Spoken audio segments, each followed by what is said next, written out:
అంశుమంతుడు తన పినతండ్రులు వెడలిన దారిలో ప్రయాణం చేసి వారు భస్మరాశిగా మారిన చోటికి వెళ్ళగా అక్కడ అతనికి బూడిద కుప్పలు ఒకచోట మేయుచున్న అశ్వము కనిపించాయి. తన పినతండ్రులకు జల తర్పణములివ్వవలెనని చుట్టూ కలియ చూశాడు. ఎక్కడా చుక్క నీరు కూడా కనపడలేదు. అప్పుడు అంశుమంతునకు అతని పినతండ్రుల మేనమామ గరుత్మంతుడు కనపడి, వీరికి మామూలు నీటితో తర్పణము విడువరాదు. పావన గంగోదకముతో ఇచ్చిన తర్పణము మాత్రమే వీరికి పుణ్యలోకాలు కలుగచేస్తుంది. ప్రస్తుతమునకు నీవు ఈ గుర్రము తీసుకొని వెళ్ళి యాగమును పూర్తి చేయించుము అని తెలిపినాడు. అప్పుడు అంశుమంతుడు యాగాశ్వాన్ని తీసుకొని తన పట్టణమును చేరుకొన్నాడు. అంశుమంతుని ద్వారా సగర చక్రవర్తి ఈ వార్తను విన్నవాడై తీవ్రమైన వేదనతో దుఃఖిస్తూ గంగను భువికి తెచ్చే ఉపాయము కానరాక మిన్నకుండినాడు. కొంతకాలానికి అంశుమంతుడు రాజైనాడు. ఆయనకు దిలీపుడు అనే కొడుకు కలిగాడు.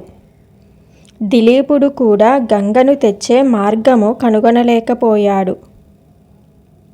ఆ దిలీప మహారాజుకు పరమధార్మికుడైన భగీరథుడు పుత్రుడుగా జన్మించాడు. భగీరథుడి మనస్సులో తన పూర్వీకుల అధోగతి గురించి తీవ్రంగా మదనపడుతూ ఉండేవాడు. ఒకరోజు ఆయన తన రాజ్యాన్ని మంత్రులకు అప్పగించి గోకర్ణ క్షేత్రానికి వెళ్ళిపోయాడు. అక్కడ ఆయన తన చేతులు పైకెత్తి నెలకొక్కసారి మాత్రమే భోజనం చేస్తూ వేల సంవత్సరాలు తపస్సు చేశాడు. ఆయన తపస్సుకు మెచ్చి బ్రహ్మదేవుడు ప్రత్యక్షమై గంగ భూమికి వచ్చినట్లుగా అనుమతించి ఇక్ష్వాకు వంశానికి సంతాన లోటు లేకుండా వరమిచ్చి అంతర్ధానమయ్యాడు. ఇక్కడే ఒక చిక్కు వచ్చి పడ్డది భగీరథుడికి.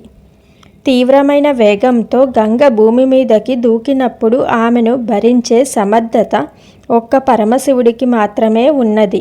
వేరే దారి లేక మరలా శివానుగ్రహం కోసం 1 సంవత్సర కాలం కేవలం బొటనవేలును ఆసరాగా చేసుకుని నిలబడి ఘోర తపస్సు చేశాడు. పరమశివుడు ప్రత్యక్షమై అతన్ని అనుగ్రహించాడు. గంగను ఆకాశం నుండి దిగమని ప్రార్థించాడు భగీరథుడు.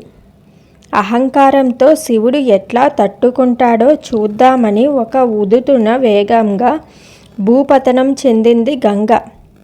మహాశివుడిని తోసుకుంటూ పాతాళానికి వెళ్ళాలని గంగ ఆలోచన. శివుడు అది గ్రహించి తన జటాజూటంలో గంగను బందీ చేశాడు. అక్కడి నుండి బయటపడే దారి లేక విలవిలలాడింది గంగ.